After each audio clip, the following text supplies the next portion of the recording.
Hi, welcome to Story Time. I'm so glad you're here today. Today's story is for my friend Mateo. Hi, Mateo.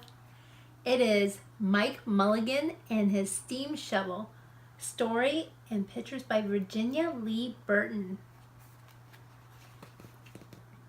Mike Mulligan had a steam shovel, a beautiful red steam shovel. Her name was Mary Ann.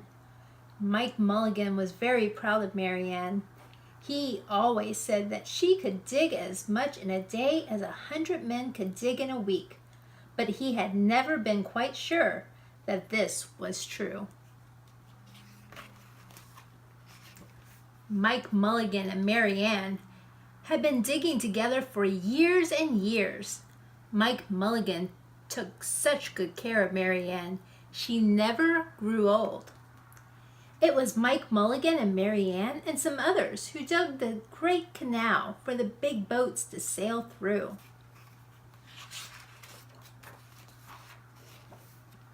It was Mike Mulligan and Mary Ann and some others who cut through the high mountains so that the trains could go through.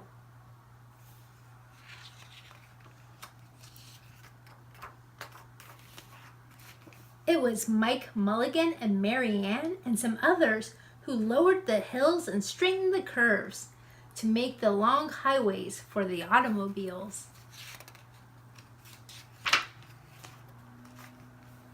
It was Mike Mulligan and Mary Ann and some others who smoothed out the ground and filled in the holes to make the landing fields for the airplanes.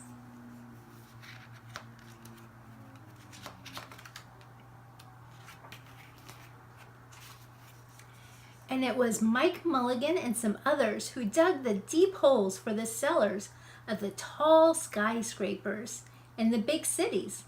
When people used to stop and watch them, Mike Mulligan and Mary Ann used to dig a little faster and a little better. The more people stopped, the faster and better they dug. Some days they would keep as many as 37 trucks busy taking away the dirt they had dug. Wow! That is a lot. Then along came the new gasoline shovels, the new electric shovels, the new diesel motor shovels, and they took all the jobs away from the steam shovels.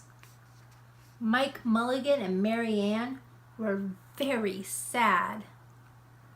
No steam shovels wanted. Oh no. All the other steam shovels were being sold for junk or left out in the old gravel pits to rust and fall apart. Mike loved Mary Ann. He couldn't do that to her.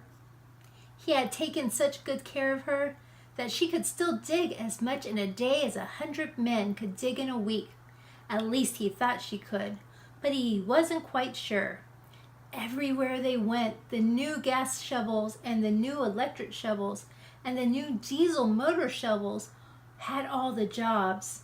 No one wanted Mike Mulligan and Mary Ann anymore. Then one day, Mike read in the newspaper that there was a town of Poppersville was going to build a new town hall. "We're going to dig the cellar for that town hall," said Mike to Mary Ann, and off they started. They left the canals and the railroads and the highways and the airports and the big cities where no one wanted them anymore and went away out into the country. They crawled along slowly up the hills and down the hills till they came to the little town of Popperville.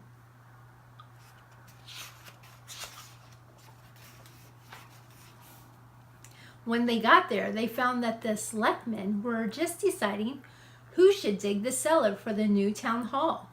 Mike Mulligan spoke to Henry B. Swap, one of the selectmen. "I heard," he said, "that you were going to build a new town hall. Mary Ann and I will dig the cellar for you in just one day." "What?" said Henry B. Swap. "Dig a cellar in a day? It would take 100 men at least a week to dig a cellar for our new town hall." "Sure," said Mike, "but Mary Ann can dig as much in a day as 100 men can dig in a week." though he had never quite sure that this was true. Then he added, "If we can't do it, you don't have to pay." Henry B. Swap thought this would be an easy way to get part of the cellar dug for nothing. So he smiled in a rather mean way and gave the job of digging the cellar of the new town hall to Mike Mulligan and Mary Ann.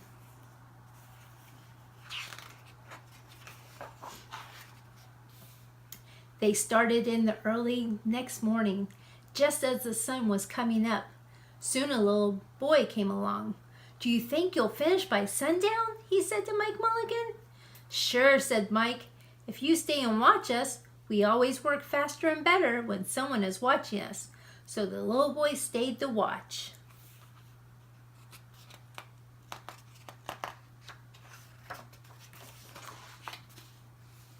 Then Miss McGillicuddy, Henry B. Swap, and the town constable came over to see what was happening, and they stayed to watch.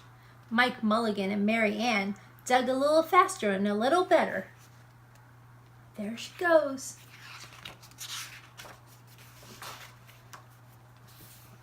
This gave the little boy a good idea. He ran off and told the postman with the morning mail, the telegraph boy on his bicycle, the milkman with his cart and horse, the doctor on his way home, the farmer and the family coming into town for the day, and they all stopped and stayed to watch. That made Mike Mulligan and Mary Ann dig a little faster and a little better. They finished the first corner neat and square, but the sun was getting higher. Oh no.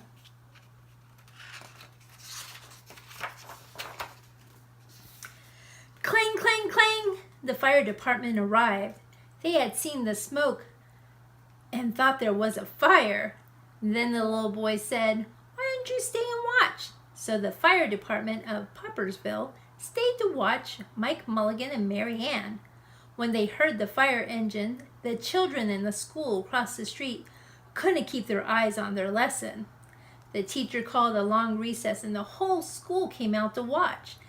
That made Mike Mulligan and Mary Ann dig still faster and still better. They finished the second corner neat and square, but the sun was right up in the top of the sky.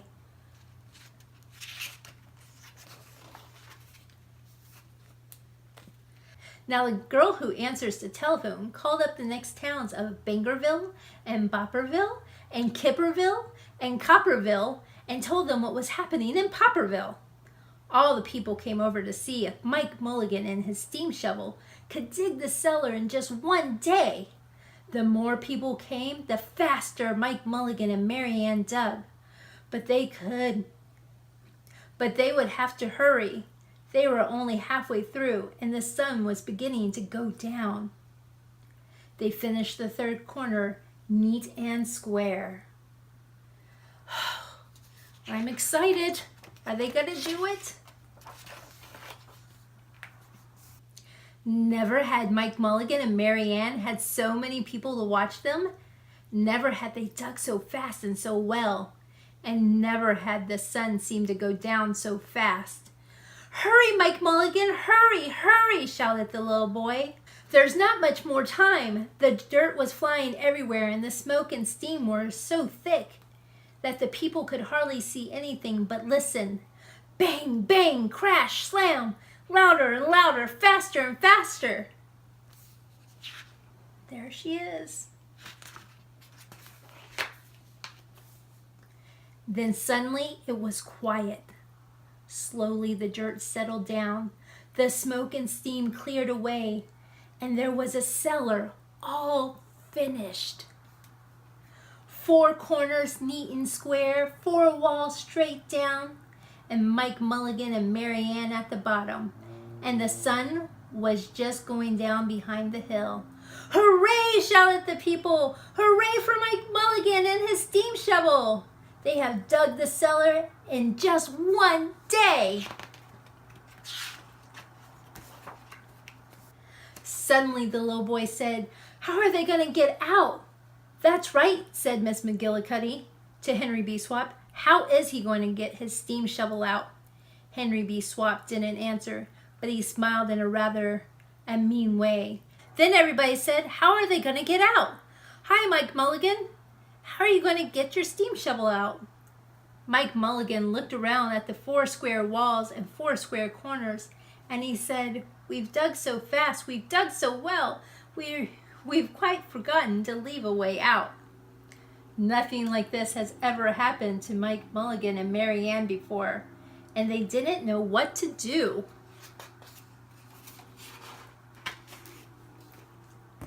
Nothing like this had ever happened before in Popperville. Everybody started talking at once, and everyone had a different idea. And everybody thought that his idea was the best. They talked and they talked and they argued and they fought till they were worn out. And still, no one knew how to get Mike Mulligan and Mary Ann out of the cellar they had dug.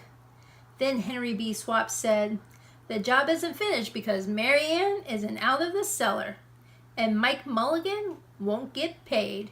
And he smiled again in his rather mean way. That man is rude.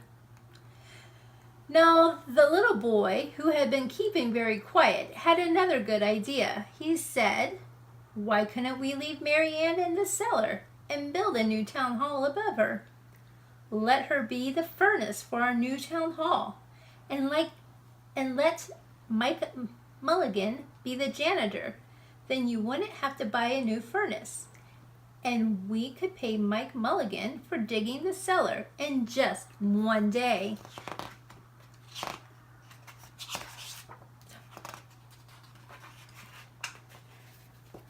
"Why not?" said Henry B. Swap, and smiled in a way that was not quite so mean. "Why not?" said Miss McGillicuddy. "Why not?" said the town constable. "Why not?" said all the people. So they found a ladder and climbed down into the cellar to ask Mike Mulligan and Mary Ann. "Why not?" said Mike Mulligan. So it was decided, and everybody was happy. They built the new town hall right over Mike Mulligan and Mary Ann. It was finished before winter.